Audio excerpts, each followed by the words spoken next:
Pierre Mignoni stepped into the press room at Stade Mayol carrying the unmistakable expression of a man who had just witnessed something rare, not just a victory, but a moment of defiance, resilience, and emotional release. The scoreboard read Toulon 28, Stormers 27.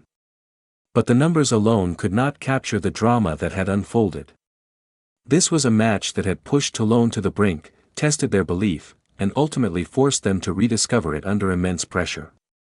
Reduced to 13 men late in the contest, defending desperately on their own try line, it was Charles Ollivon who produced the decisive act, holding up a Stormers attacker in the dying seconds to preserve a 1-point lead and send the home crowd into delirium. For Mignoni, the significance of the moment went far beyond qualification for the quarter-finals of the Champions Cup. It was a response, to weeks of frustration, to mounting criticism, and to a run of poor results that had left Toulon languishing in 11th place in the top 14. 5 consecutive weeks without a league victory had created a storm of doubt around the club. Questions were being asked externally, and internally. Confidence had taken a hit, yet on this night in the south of France, something shifted. A team desperate to change its story. Speaking with visible emotion, Mignoni made it clear that this was not just about tactics or execution, it was about hunger. The players wanted this, he said. They are desperate. They have had enough. They have had enough of losing. His words reflected a squad that had reached its breaking point. The pain of repeated setbacks had built into a collective urgency, a refusal to continue down the same path. This match became their outlet, their opportunity to reset. They wanted to play a huge match, Mignoni continued, to reach the quarterfinals, to continue in this competition as we did last season. But more than that, they wanted to reconnect, with our supporters, and with themselves. That reconnection was evident throughout the evening. While the performance was not flawless, it carried a level of commitment and intensity that had been missing in recent weeks. It was not perfect, Mignoni admitted. I know that. But there were beautiful things. Beautiful things. Respect for a formidable opponent. Mignoni was quick to acknowledge the quality of the opposition. The Stormers, a side packed with power, experience, and World Cup winning pedigree, had posed a relentless challenge. They are a very fine team, he said. They have exceptional players, big, powerful men. Players who can produce magic. Among those singled out for praise was Sasha Feinbergen-Gomezoglu, whose influence on the game had not gone unnoticed. What a player, Mignoni remarked. He kept recovering, kept creating. He caused us so many problems. It was precisely this level of opposition that made Toulon's victory feel even more significant. They had not simply edged past an average side, they had overcome one of the most dangerous teams in the competition, turning the tide of fortune. If there was one theme that defined Toulon's recent struggles, it was their inability to hold firm in critical defensive moments. Repeatedly, they had allowed opponents to capitalize on entries into their 22, turning promising positions into points conceded. This time, however, the narrative flipped. Mignoni pointed to 2 key defensive sequences, one in the 62nd minute, when Toulon held out with 14 men, and the final, match-defining stand with just 13 players. We have suffered so much in recent weeks in those situations, he explained. Today, for once, the destiny turned for us. It was an honest admission, that luck, or perhaps fate, had not always been on their side. But it was also an acknowledgement that the team had earned this moment through resilience. An action like that, where normally it goes the other way, today it went for us. When Mae Nonu was sent to the sin bin late in the game, leaving Toulon vulnerable, Mignoni admitted his fears. Of course I saw the worst scenario, he said. But you have to fight. You cannot make mistakes. You just have to fight.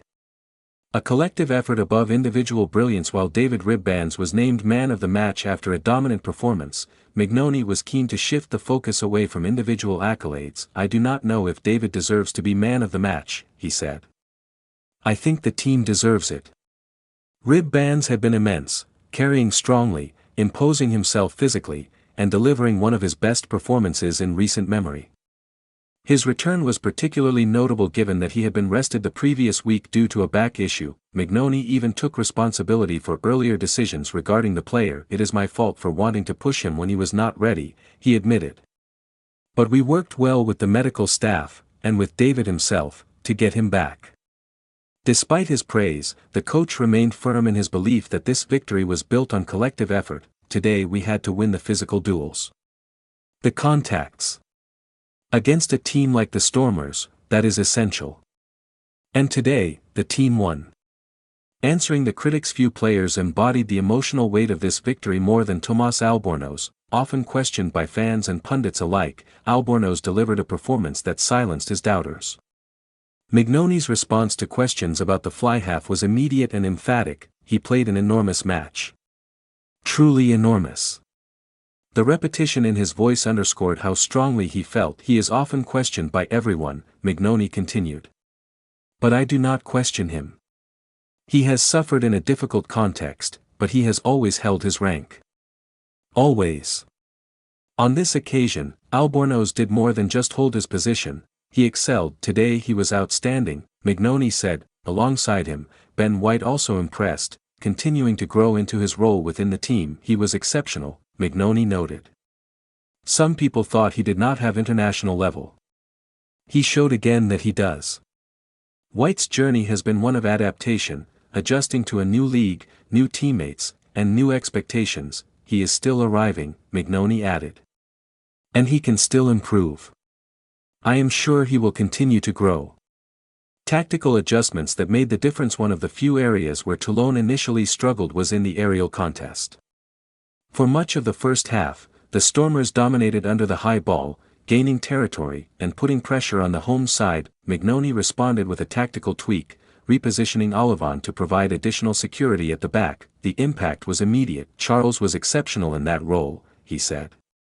Offensively and defensively. The adjustment not only improved Toulon's handling of the high ball but also disrupted the Stormers' rhythm. They had less possession because of it, Mignoni explained. It helped us enormously. Physical toll and lingering concerns. Despite the victory, there were concerns over injuries. Danny Priso and Marius Doman both left the field during the second half, raising questions about their availability for upcoming matches. Mignoni remained cautiously optimistic, indicating that further assessments would determine the severity of their conditions. A potential turning point. As the press conference drew to a close, the inevitable question was posed: could this victory mark a turning point for Toulon? After weeks of negativity, of scrutiny, and of self-doubt, had this performance reignited something deeper within the squad? Mignoni paused before answering. It feels good, he said simply. It was not a grand declaration, nor a bold prediction. But it was honest, to find our rhythm again. To find our automatisms. It feels good. In those few words lay the essence of the evening. This was not just about progression in a competition.